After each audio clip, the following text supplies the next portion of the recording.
ही जानना चाहूँगा कि आप जहाँ से चुनाव लड़ते हो वो गढ़ माना जाता है भूपेंद्र सिंह हुड्डा का, जाट बहुल इलाका है। उसमें फिर जो मनीष ग्रोवर हैं वो क्या जादू चलाते हैं कि वो हुड्डा वाला जो इलाका मानते हैं लोग, आज की तारीख में मानते हैं, पहले भी मानते थे, 10 साल मुख्यमंत्री रहे, तो उसको एक तो आप कैसे हैंडल कैसे करते हो? आप थोड़े से गुर बताइए ना, जो और भी भारतीय एक जनता पार्टी के खड़े मुकेश जी, होंगे उनको भी पता चलेगा। मुकेश जी, जी। एक तो हुड्डा जी का जो नाम ले रहे हैं, गढ़। हम्म। गढ़ किसी का नहीं होता, हाँ। जनता का गढ़ होता है। जी। जनता तय करती है। जनता, एक समय यही चौधरी भूपेंद्र सिंह हुड्डा थे, अगर इनका पुराना इतिहास निकाल लें तो कितने विधानसभा चुनाव हारे, कितने एमपी के चुनाव हारे। जी। तो ताऊ देवीलाल एक कदावर नेता थे, हम्म। वो 3 बार हार गए। हाँ, और जिन्होंने उस हराया समय वो उस वक्त कोई बड़े कद के नहीं होते थे, स्टूडेंट लीडर से ही उस उभरे थे। समय छतरपाल समय सिंह ने ने हरा दिया परिवर्तन था। किया, हाँ। परंतु 2005 में हाँ। मुख्यमंत्री बने। मुख्यमंत्री किन्होंने बनाया? रोहतक शहर की जनता ने। जी। रोहतक शहर की जनता ने बनाया। हाँ। बनने के बाद ये क्या बयान देते हैं, मैं पहले एक ही जाति का हूं, हम्म। मुख्यमंत्री बाद में। जी। तो रोहतक की जनता ने नकार दिया इनको। हाँ। 2014 में भी मैं जीता, 2019 पार्लियामेंट भी जीते, हम्म। मेयर भी जीते। इसलिए ये कहना कि उनका गढ़ है, हम्म। गढ़ नहीं है, हम्म। गढ़ जनता है। जी। जी।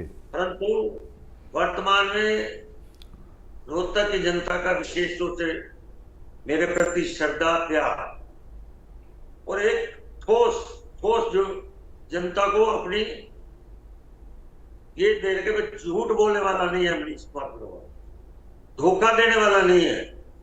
हर मैं विपक्ष में रहा या सत्ता में रहा, जी। तब भी मैं जनता की आवाज बन के उनके साथ 24 घंटे रहता हूं। इसलिए रोहतक की जनता मुझे प्यार करती। जी। अब जो आपके मुकाबले में खड़े हुए हैं वो हैं बीबी बत्रा, भरत भूषण बत्रा, काफ़ी पढ़े लिखे हैं और हुड्डा साहब के सबसे करीबी राजनीतिज्ञों में से एक हैं।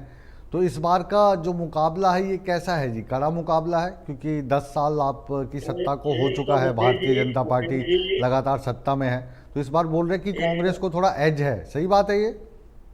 नहीं मुकेश जी, एक तो मैं ये कहना चाहता हूं, हाँ। मेरा मुकाबला बीबी बत्रा से नहीं है। मेरा मुकाबला आप पार्टी से है, विजेंद्र हुड्डा से। अच्छा। तीसरे नंबर पे है बसपा, हाँ। चौथे नंबर पे कांग्रेस है। अच्छा, ये कैसे? ये वाला गणित तो मेरे को आज पहली बार सुनने को मिल रहा ये है। गणित मैं इसलिए बता रहा हूं, हाँ, बताइए बताइए। जो मैंने कहा, हाँ। वो 3 बार हम्म। पार्लियामेंट का चुनाव चौधरी भूपेंद्र हुड्डा जीते जी। और रोहतक शहर की जनता ने जिताया, हम्म। ताऊ देवीलाल को हराया। जी। उसके बाद मुख्यमंत्री बने, हम्म। और जिस तरह का मुख्यमंत्री बनते ही हम्म। उन्होंने संदेश जो दिया हरियाणा की जनता को, पहले मैं एक जाति का हूं, हम्म। बाद में मुख्यमंत्री हूं। जी। एक तो जनता रोहतक की, ये जिनको इन्होंने प्यार रोहतक की जनता ने मुख्यमंत्री बनाया, हम्म। और रोहतक की जनता ठगा महसूस करने लगी, हमारे से गलती होगी, और अच्छा। इसे 14 के अंदर हम्म। विधानसभा में जीती। हम्म। और जो 2024 का चुनाव है हम्म। पार्लियामेंट का, जी। पूरी परिवार 2 साल लगातार हम्म। रोहतक विधानसभा की गलियों में घूमते रहे। हाँ। 2 साल, छोटी गलियों, बड़ी गलियों, बाजार, मार्केटों, 2 साल लगे रहे। हाँ। और 2 साल के अंदर रोहतक शहर में कोई कुत्ता भी मरता था, हम्म। ये परिवार गोली निभाने चला जाता था। तो ये तो अच्छी बात है। परंतु परंतु हम्म। परंतु हम्म। अच्छी बात है, जो हमें जाना चाहिए। हम्म। मैं सहमत हूं, परंतु जैसे ही एमपी बन गए 4 जून को पूरा परिवार किसी के दुख में जाना बंद हो गया। इसलिए मैं कह रहा था, जो आप कह रहे हो ना चौथी बार, इसलिए रोहतक की जमात समझ गई है भाई आपने पहले भी धोखा दिया, अब फिर धोखा दे दिया आपने। आज एक पूरा परिवार किसी के दुख कष्ट में नहीं जा रहा, किसी के कष्ट हो रहा उसमें नहीं जा रहा, बनकर अब दिल्ली में बैठे हैं, दिल्ली में मुख्यमंत्री बनने के लिए। और मैं आज इस चैनल में बता रहा हूं, वर्तमान में कांग्रेस का विधायक चौथे नंबर पर रहेगा। इस एंगल से मैं आपको बता जी। अच्छा चलो, मेरे को एक बात बताओ, जब आप 2014 में मंत्री बन के आए थे, आपके साथ जो जितने भी मंत्री बन के आए थे वो स्टार बन गए। 2014 से 2019 का समय ऐसा था। अभी अधिकतर जो मंत्री थे उसमें 2019 में आते आते आप लोग अधिकतर उसमें से हार गए। एक दो ही बचे, एक अनिल विज साहब बचे थे, बनवारी लाल जी थे, कृष्ण पाल गुर्जर थे और खट्टर साहब थे।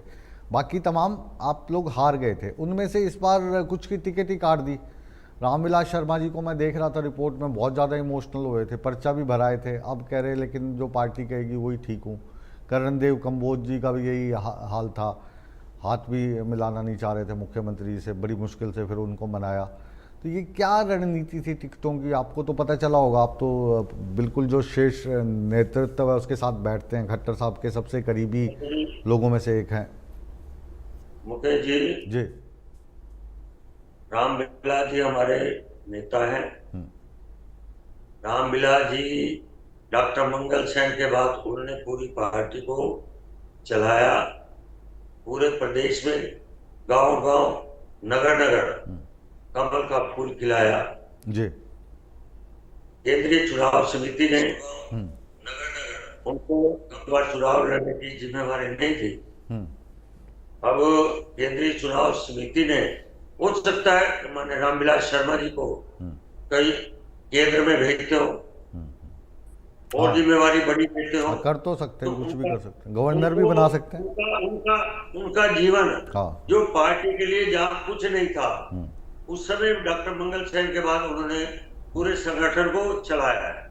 और आज इसमें कोई दो राय नहीं है, इसमें कोई दो राय नहीं है। रामविलास शर्मा जी जो हैं वो भारतीय जनता पार्टी के पर्यायवाची के तौर पे हरियाणा में जाने जाते हैं, इस बात से मैं सहमत हूँ। तो ये भी आप ठीक बोल रहे हो कि उनको हो सकता है केंद्र में भेज दें, राज्यसभा में भेज दें, क्या पता गवर्नर ही बना दे कहीं का, ये पॉसिबिलिटी है। मैंने कहा कि केंद्र पार्टी के वर्कर को खाली नहीं रहने देगी। पार्टी कभी भी किसी कार्यकर्ता को खाली घर में बिठाएगी, कहीं ना कहीं काम जरूर देंगे। ऐसा जिसका जीवन पूरा लग जाए पार्टी में, उसको पार्टी के पूरी पार्टी उसके लिए चिंता करती है और उसके लिए पूरा समय उसका संगठन के लिए मजबूत करने के लिए आगे बढ़ाते हैं। ऐसे माननीय रामविलास जी का भी संगठन जरूर, इस मुझे आशा है जरूर उनके बारे में सोचा हो। जी चलिए, अब मैं पार्टी पर और जो सरकार रही है आपकी 10 साल तक, इसके कार्यों पर आता हूँ, क्योंकि अब वोट मांगने का समय आ गया है, नामांकन पत्र भरे जा चुके हैं, कल छटनी हो जाएगी, फिर 14 तारीख से लेकर 3 तारीख तक आप लगातार लोगों के समक्ष जाएंगे, रैलियों के माध्यम से जाएंगे, नुक्कड़ सभाएं करेंगे, डोर टू डोर मिलेंगे। तो कौन से मुद्दों को आप इस बार लेके जा रहे हैं कि 10 साल तो आपको सत्ता सुख दिया है जनता ने, अब 5 साल आपको क्यों दे? और मुकेश जी, 2005-2014 10 साल कांग्रेस का विधायक है रोहतक। 10 साल में रोहतक विधानसभा नंबर 62, जो सेक्टर 1-2 से विधानसभा स्टार्ट होती है और खत्म होती है कच्चा बेरी रोड, 10 साल में कांग्रेस का विधायक बता दो रोहतक विधानसभा में कोई काम किया हो तो। 5 साल रोहतक की जनता ने मुझे सेवा करने का मौका दिया था। 5 साल में मैंने वो काम रोहतक की जनता को किए हैं जो आज तक कभी भी किसी ने नहीं की। वर्तमान में मेरा रोहतक शहर देश का पहला शहर है फाटक मुक्त, एक भी फाटक नहीं है। जी। दूसरा, घर घर से कूड़ा उठा के लाया मैं। चौधरी भूपिंदर हुड्डा का घर, हम्म। जहाँ राष्ट्रपिता महात्मा गांधी जी का स्टैचू है, हम्म। स्वच्छता का संदेश। 10 साल वो मुख्यमंत्री रहे, मैं उनका घर का कूड़ा उठा के लाया। बीबी बत्रा विधायक, उसके घर का कूड़ा उठा के लाया। आज रोहतक में स्वच्छता पे नंबर लगते हैं, ये स्थिति है। तो और एक मैं और जानकारी दे देता हूं आपको जी। जो इस समय जो एक हमारे यहाँ रोहतक की सबसे भारी समस्या थी, पानी जल जो भर जाता था बारिश का, शहर में पानी पानी हो जाते थे। 1983 में राजीव गांधी जी राष्ट्रीय महामंत्री, जिनकी माताजी उस समय देश की प्रधानमंत्री थी श्रीमती इंदिरा गांधी, पूरा छोटराम चौक, पूरा शहर पानी से भरा हुआ था। तो राजीव गांधी जी आए, आदेश दे गए अधिकारियों को। उस समय बंसीलाल की सरकार थी, पानी नहीं निकला।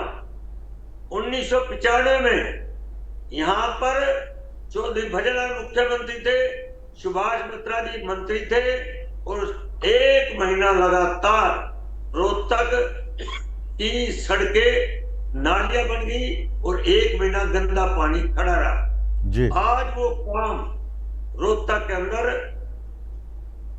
1 बूंद भी पानी बारिश का नहीं रुकता, पूरा पानी निकासी आराम से हो रही है जी। अच्छा चलो एक बात मेरे को समझाओ, ये ना हमेशा जो आम लोग हैं ये पजल रहते हैं। मान लो कि अभी 10 साल से जो सरकार चल रही थी वो भाजपा की चल रही थी, विधायक आपके दोस्त बीबी बत्रा थे यहाँ के कांग्रेस के, तो ये जो श्रेय है जो आप ले रहे हैं, ये श्रेय वो भी लेने की कोशिश करेंगे कि मैं विधायक था, मैंने किया, तो वो जनता को पता कैसे चलेगा? मैंने कहा जी आप उसको जोड़ लो, हाँ, मेरे साथ भी डालो, डाल दो। कौन श्रेय देगा, हाँ पता लग जाएगा। हाँ आपके चैनल पे नहीं आगे, मेरे सामने चैनल देता हूँ, जी। ये नहीं कुछ नहीं। विपक्ष का देखो जी जी।